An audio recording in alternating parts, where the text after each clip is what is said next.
Dirty Diana, the classic song that most known that Michael Jackson recorded, was a special song, but a dark song. And it was so dark, but it was because it was talking about, things that goes on within the industry. Late at night, well, I could say late, studio sessions. It was sometime, I think, in 1987 when Michael sat with his notebook, restless, and most of the bad album was already taking shape. Dance anthems, things of that sort, tender ballads, songs of hope. But there was a darker story that Michael still haven't told yet. Michael has seen things of this sort for years. Women. Women who follow musicians from hotel to hotel, slipping past security.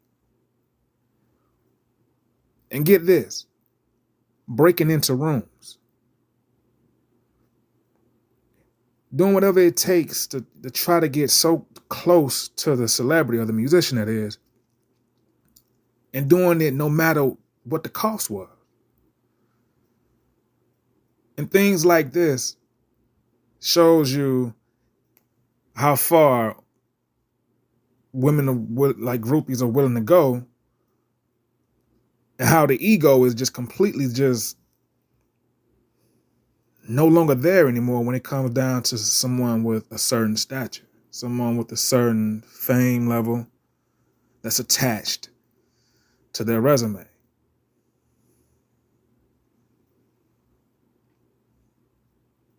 But they were called so much as being labeled as groupies, but in Michael's eyes, they were more like shadows hunting the spotlight.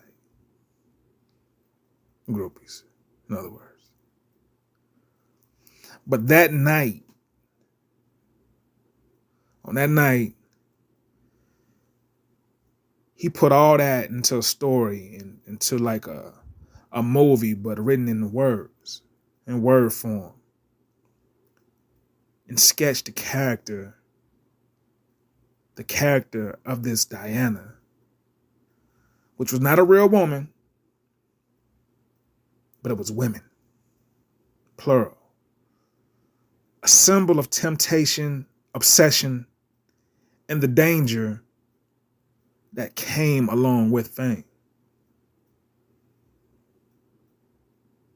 But of course, then came the music, the driving, the aggressive, unlike anything else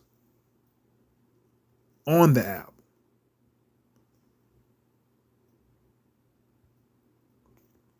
But what you hear the instrumental and how the Dirty Diana, you'll hear like the guitar strings that was played by Steve Stevens. He added that searing solo of the guitar strings, which made the track explode into like a full rock spectacle.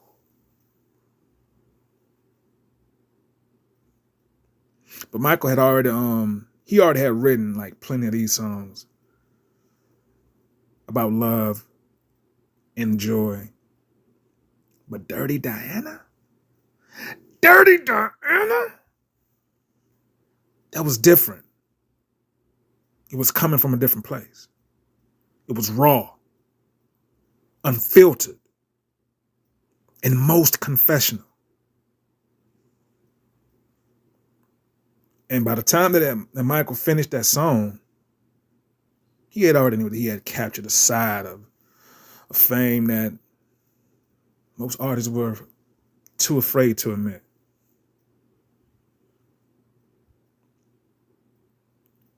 And this right here is why is what made Michael Jackson brave as an artist, as an individual, as a person, as a human being, because he was not finna shy away from what he felt, from his dance moves, to his voice and how the way it sounded sometimes when it cracked, when he hit certain notes, because he wanted you to feel the pain with what, or the joy, whichever the vibe of the song is that he's singing. He wanted the audience, he wanted the people, the fans to feel the passion that laid within side of him, that he was given to the universe. When he was given to the audience that was watching him in whatever country that he was in when he was touring.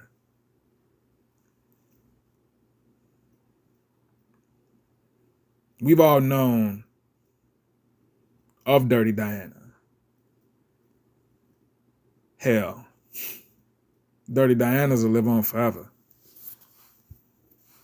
They come along with the music industry. They come along with the entertainment industry. It's just something that would never, ever be not a thing when it comes down to the word fame itself.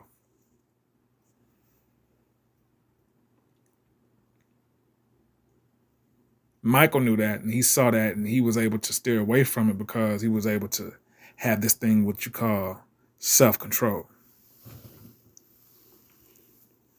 Self-control is something that eats away at these entertainers, that eats away at these artists.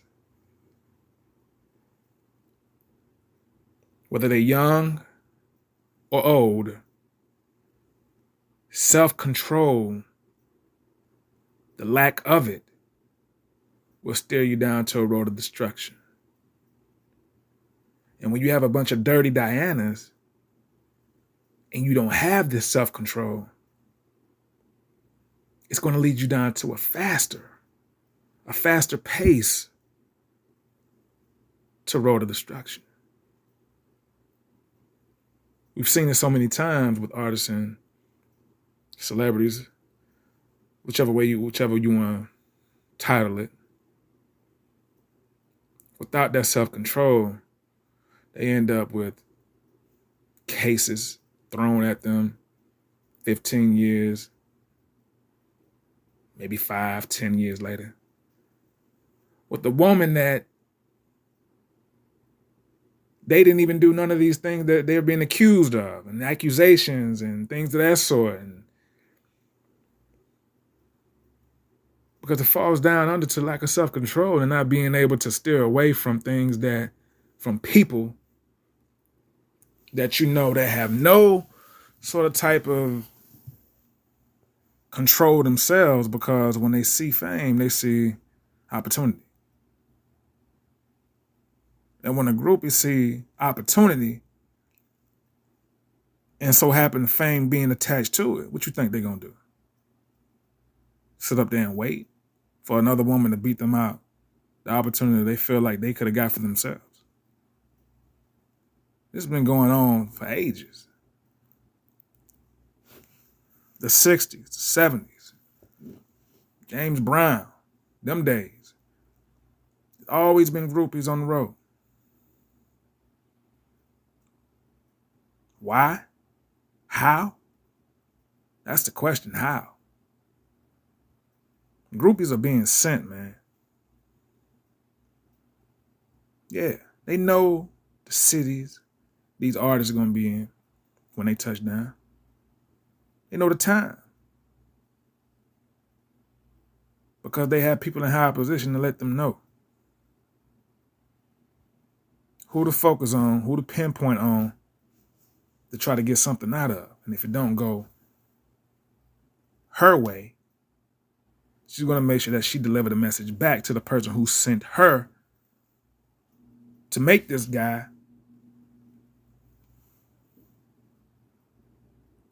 the opportunity that she's trying to get something done to get what she wants out of the situation. When that doesn't pass and it fails, either whoever that sent her is going to tell her to be consistent, or he's going to get another girl. But if the aggressiveness occurs, then of course that person ain't going to be stupid enough to keep on stringing along, because he's going to figure it out. So if they start being aggressive, they already shooting themselves in their own foot. So with some dirty Dianas out there who are skillful at what they do because they've done it before, and there's some that are green and they end up shooting themselves in their own foot.